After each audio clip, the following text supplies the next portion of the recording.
Tuna makiman dikchi khata son tuikanda tuna ase ko dorani haim le come on le oh ako ta vu me oh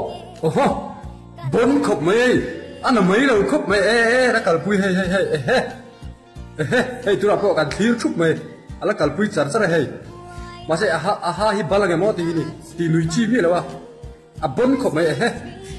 hey camera trick tel mi lo hey dang po na wa hey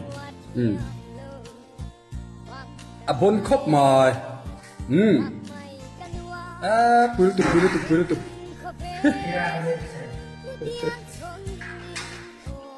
tuna makiman dikchi khata son tuikanda tuna ase ko dorani haim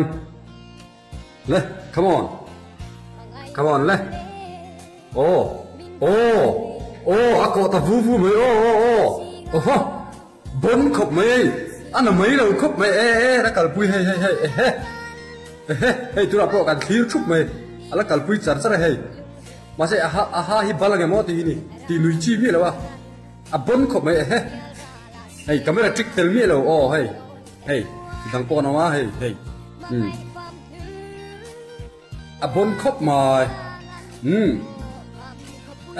pul tu